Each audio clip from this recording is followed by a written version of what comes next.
श्री गुरुदेव की अहेतु कृपा से हम जो ग्रंथ कर रहे हैं उसका नाम है श्री श्री चैतन्य चैतामृत। श्री श्री चैतन्य चैतामृत ग्रंथ के अंतर्गत हम श्रवण कर रहे हैं मध्य लीला 20वां अध्याय, जिसमें हम श्री सनातन शिक्षा के अंतर्गत रिवीजन कर रहे हैं। तो कल हमने श्रवण किया था मनवंतर अवतार के विषय में, साथ साथ गुण अवतार, मनवंतर अवतार, और इसके साथ साथ ही कि सतयुग में क्या युग धर्म था, त्रेता युग में युग धर्म क्या था, द्वापर युग में क्या युग धर्म था और कलयुग में क्या युग धर्म था। ये सब हमने कल श्रवण किया था। इसके बाद हमने श्रीमद् भागवतम का जो जन्माध्याय श्लोक है उसमें पर और शब्द, मतलब सत्य और जो पर दो शब्द हैं, इसके बारे में बताया था कि स्वरूप लक्षण और तटस्थ लक्षण। तो ये क्या थे? ये स्वरूप लक्षण थे। और तटस्थ लक्षण के विषय में बताया था कि ब्रह्मा जी को वेद पढ़ाना, उन्हें पूर्ण प्रत्यक्ष और अप्रत्यक्ष जो ज्ञान है ये सब क्या है, और माया स्वरूप शक्ति का जो प्रभाव से माया को दूर रखना, ये सब तटस्थ लक्षण है। ये सब हम कल श्रवण कर चुके थे। आगे श्रवण करते हैं कि भगवान जब अवतार लेते हैं तो वे जगत के जीवों के दृष्टिगोचर तो होते हैं, लेकिन जो हमने दो लक्षण श्रवण किए थे, स्वरूप लक्षण और तटस्थ लक्षण, इन दो लक्षणों के द्वारा कुछ भक्त ही उन्हें ईश्वर के रूप में जान पाते हैं। तब महाप्रभु श्री सनातन गोस्वामी जी से कह रहे हैं, श्री सनातन गोस्वामी जी महाप्रभु से कह रहे हैं कि जिसमें ईश्वर के लक्षण हैं वे पीतवर्ण हैं, और जो श्री कृष्ण नाम संकीर्तन के द्वारा जीवों में श्री कृष्ण का जो प्रेम है उसको दान करने वाले हैं, और कली युग में या कली काल में वही श्री कृष्ण अवतार अवश्य ही होगा। आप मुझे निश्चित रूप में बताओ कि जिससे मेरे ये सभी संशय क्या होंगे, दूर हो जाएंगे। क्योंकि जो कलयुग में जो युग अवतार का हमने स्वरूप लक्षण श्रवण किया था कि वे कैसे होंगे, उनका पीतवर्ण आकार होगा। और तटस्थ लक्षण में क्या बताया था कि वो प्रेम दान करेंगे और संकीर्तन रूपी कार्य करेंगे। तो स्वरूप लक्षण में क्या बता दिया कि उनका पीतवर्ण आकार होगा, और तटस्थ लक्षण में क्या होगा कि वे संकीर्तन रूपी कार्य करेंगे। तब महाप्रभु श्री सनातन गोस्वामी पाद जी से कहते हैं, सनातन अपनी चतुराई को छोड़ दो और अब क्या करो, तुम शक्त्यावेश अवतारों का वर्णन सुनो। क्योंकि मन जो स्वयं कौन है, लवंग मंजरी है, अभी महाप्रभु से पूरा अनजान बनते हुए प्रश्न कर रहे हैं। अभी सीधा सीधा स्वरूप तो अपने स्वरूप के बारे में बताएगा नहीं कि मैं ही स्वरूप हूँ। तो महाप्रभु कहते हैं कि जो शास्त्रों में लिखा हुआ है उनके स्वरूप लक्षण के बारे में, तटस्थ लक्षण के विषय में, उससे ही तुम जान पाओगे। अभी सनातन गोस्वामी पाद जी तो पूरा महाप्रभु से सुनना चाह रहे हैं। तो महाप्रभु कह रहे हैं, सनातन तुम क्या करो, चतुराई छाड़ सनातन, तुम इस चतुराई को छोड़ दो और अभी सत्यावेश अवतार के वर्णन को सुनो। तब श्री कृष्ण के असंख्य सत्यावेश अवतार हैं, मैं केवल मुख्य सत्यावेश अवतार का वर्णन, उनका दिग्दर्शन कराऊंगा। महाप्रभु कह रहे हैं वैसे तो असंख्य हैं, लेकिन मुख्य को जान लो। कह रहे हैं सत्यावेश दुई रूप, सत्यावेश के जो हैं वो दो सत्यावेश है, एक तो जो गौण और एक मुख्य है। इस भेद से दो प्रकार के हैं, एक गौण है एक मुख्य है। जिसमें क्या होगा, साक्षात शक्ति का अवतार होगा वो मुख्य शक्त्यावेश अवतार है, और जिनमें शक्ति का आभास मात्र होगा, विभूति के रूप में देखा जाएगा, वो गौण शक्त्यावेश अवतार है। तो शक्त्यावेश अवतार भी दो है, एक मुख्य है एक गौण है। जिसमें साक्षात रूप में होगा वो क्या है, वे मुख्य हैं, और जिनमें आंशिक रूप में होगा, आभास मात्र में होगा, वो क्या होंगे, गौण। इसलिए कह रहे हैं सनकादि, मतलब चारों कुमार जो हैं, नारद जी, पृथु जी और परशुराम जी, और जीव रूप ब्रह्मा जी, एक होते हैं जीव कोटि ब्रह्मा, एक होते हैं ईश्वर कोटि ब्रह्मा। कह रहे जो जीव कोटि ब्रह्मा है ये क्या है, ये शक्ति आवेश अवतार कहलाते हैं। फिर वैकुंठ में शेष और अपने फर्ण पर धरती को धारण करने वाले अनंत हैं, ये मुख्य शक्त्यावेश अवतार हैं। मुख्य शक्त्यावेश अवतारों की भी संख्या का कोई भी अंत नहीं है। इसलिए श्री कृष्ण ने सनकादि चतुर्शन में ज्ञान शक्ति को, नारद जी में भक्ति शक्ति को, और ब्रह्मा जी में सृष्टि शक्ति को, और अनंत में भू धारण करने वाली शक्ति को, शेष में अपनी सेवा शक्ति को, और पृथु में पृथ्वी का पालन करने वाली शक्ति को, और परशुराम जी में दुष्ट विनाशक शक्ति का आवेश किया है। इसलिए सब क्या है, शक्त्यावेश अवतार हैं। शेषे स्वसेवन शक्ति के शेष रूपी जो भगवत अवतार हैं उसमें क्या किया, उसमें भगवान ने अपनी सेवा रूपी शक्ति को दे दिया।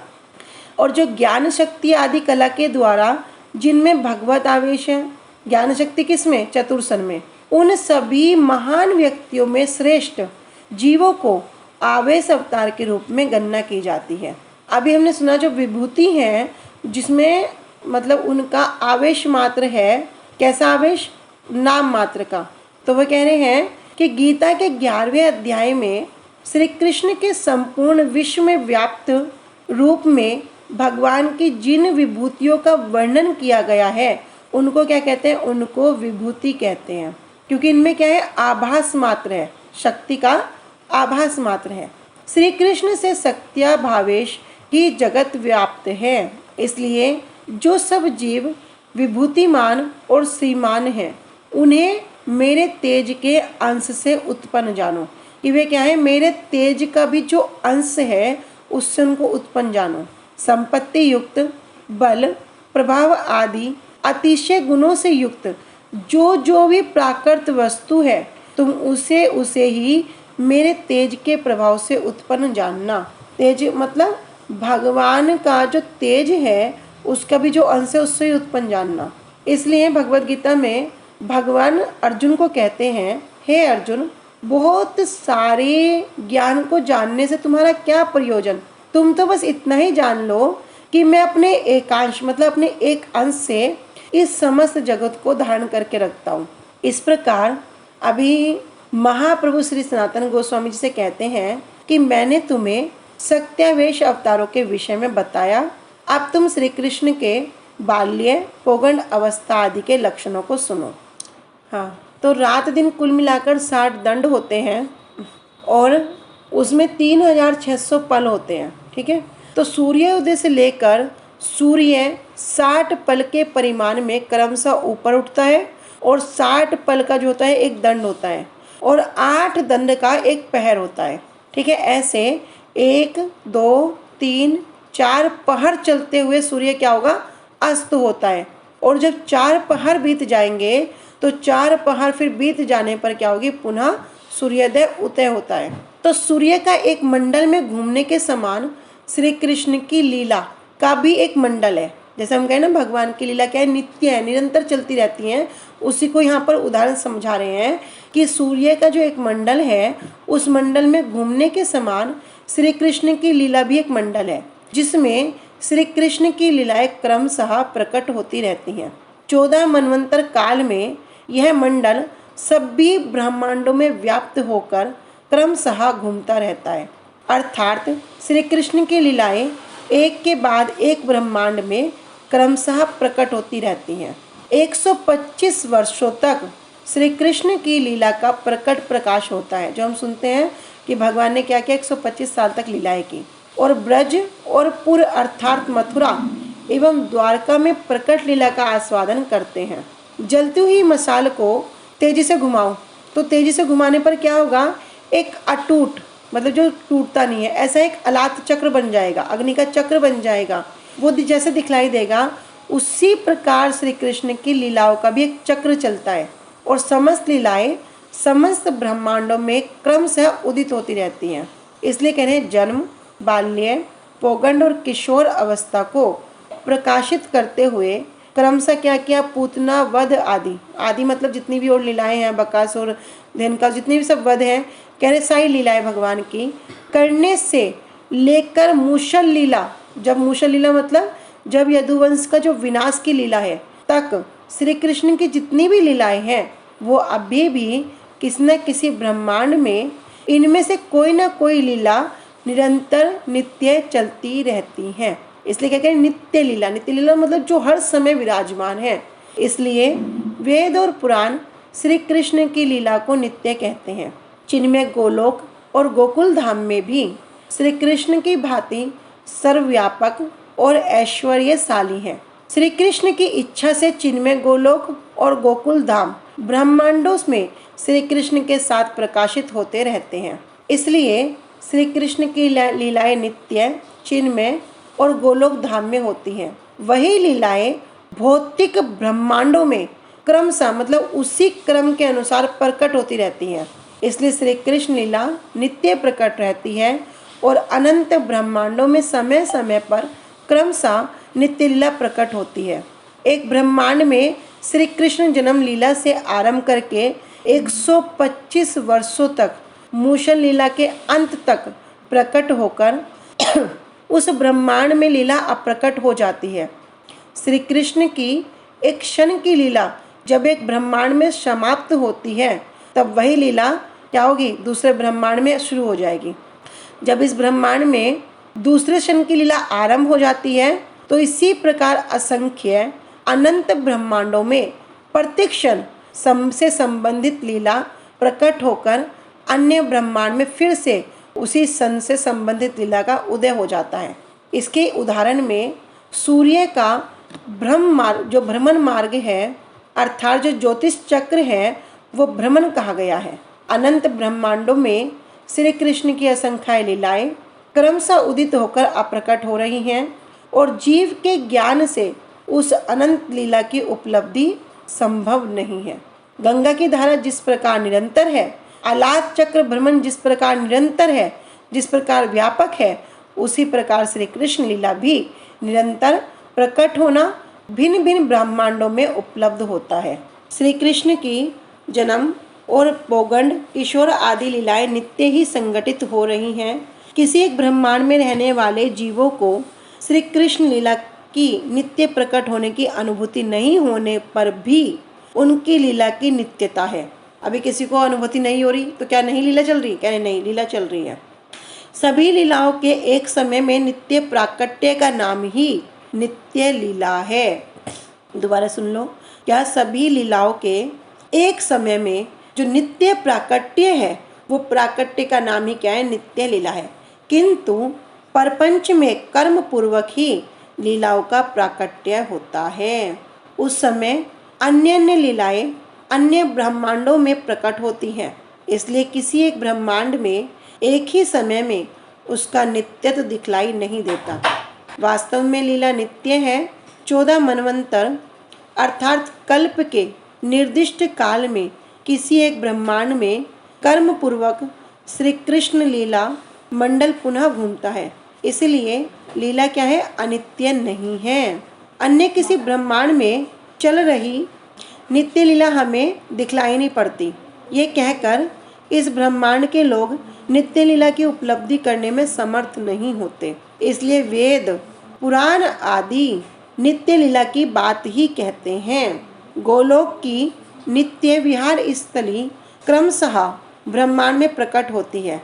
इसलिए शील विश्वनाथ चक्रवर्ती ठाकुर जी के द्वारा स्वरचित रागवर्तम चंद्रिका के द्वितीय प्रकाश में उज्ज्वल नीलमणि के तद्भाव बद रागा ये जनास्ते श्लोक की टीका में लिखा है। क्या लिखा है? कि तद भाव बद रागा ये जनास्ते साधने रता, कि जो ब्रजवासियों के विशेष भाव में अनुरक्त होकर, किसमें? ब्रजवासियों के विशेष भाव में जो अनुरक्त होकर साधन में जो रत रहते हैं, वे उत्कंठा के अनुरूप उसके योग्य अनुराग को प्राप्त करके, तो ये अनुराग को प्राप्त करके अकेले अथवा 2-3 जन एक साथ समय समय पर क्या करेंगे? ब्रज भूमि में आविर्भूत होते हैं। पहला तो जो ब्रज वासियों के विशेष भाव को अनुरक्त करेंगे, उन्हीं के अनुरक्त होकर साधन करेंगे। साधन करते करके उनकी उत्कंठा, उनका जो अनुराग उनको मिलेगा, प्राप्त हो जाएगा, तो समय समय पर क्या होगा? वे ब्रज भूमि में आविर्भूत होते हैं।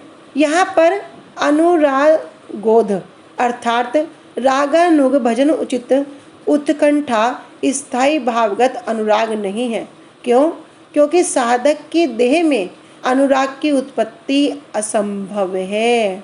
ब्रजे अभवन कि ब्रज में अभिभूत हुए थे। इसका अर्थ क्या है? इसका अर्थ यह है कि श्री कृष्ण के जो अवतार हैं, अवतार काल में नित्य जो प्रियाएं हैं जिस प्रकार से आविर्भूत होती हैं, उसी प्रकार साधन सिद्धगण भी गोपियों के गर्भ में आविर्भूत होते हैं। उसके बाद नित्य सिद्धाओं के संग की महिमा से उक्त गोपी देह में स्नेह, फिर मान, प्रणय, राग, अनुराग, महाभाव समूह उत्पन्न होते हैं, क्योंकि पूर्व जन्म में जो साधक देह में उत्पत्ति हुई थी, मिली थी, उनकी उत्पत्ति संभव नहीं होती। साधक देह के नष्ट होने के समय ही वो जो प्रेम है, वो प्रेमवान भक्त को चिदानंद में गोपी देह प्रदान की जाती है। उसी फिर सिद्ध देह से ही योग माया वृंदावन की लीला में प्रकट प्रकाश के समय, फिर श्री कृष्ण के परिकरों के आविर्भाव के समय उस भक्त को क्या करती है, उस भक्त को गोपी के गर्भ से उत्पन्न कराती है। कौन कराती है? योग माया। तो यहाँ पर काल के विलंब की गंध मात्र भी नहीं है, क्योंकि प्रकट लीला भी विच्छेद नहीं है, अर्थात वो निरंतर है। जिस किसी ब्रह्मांड में ही उनकी वृंदावन की लीलाओं का प्राकट्य हुआ करता है, उसी ब्रज भूमि में ही फिर वो गोपी के गर्भ से साधन सिद्ध गणों का आविर्भाव हुआ करता है। इसलिए साधक प्रेमी भक्त के देह के नष्ट होने के समय में भी सपरिकर श्री कृष्ण का आविर्भाव सदा ही हुआ करता है। इसलिए हे महाअनुरागी उत्कंठा युक्त भक्तगण, भयभीत मत होना, सुस्थिर हो जाओ, आपका कल्याण निश्चित है। तो यहाँ पर हमें क्या कह रहे हैं कि भैया भयभीत मत होना, क्या करो, पूरा स्थिर नहीं, सुस्थिर, अत्यंत स्थिर हो जाओ, निश्चिंत हो जाओ, क्योंकि आपका कल्याण तो होगा ही होगा। ये नहीं कि नहीं होगा, होगा ही होगा। तो यहाँ पर हमें ये एक बोध बता दिया कि तुम निश्चिंत रहो। अगर तुम वास्तव में ब्रजवासियों के भाव को अस्वीकार करके उन्हीं के अनुरूप अपना साधन करते करते करते हृदय में क्या होगी, उत्कंठा होगी। फिर उत्कंठा होते होते वो अनुराग होगा, तब क्या होगा, तब निश्चिंत हो जाओ, फिर हमें वो प्राप्ति होगी होगी। तो आज हम इसको यहीं पर विराम करते हैं। वांछा कल्पतरुभ्यश्च कृपा सिंधुभ्य एव च पतितानां पावनेभ्यो वैष्णवेभ्यो नमो नमः। श्री गुरुदेव की जय। अनंत कोटि वैष्णव वृंद की जय। निताई गौर प्रेमानंदे हरि हरि बोल। हरे कृष्णा। सभी को दंडवत प्रणाम।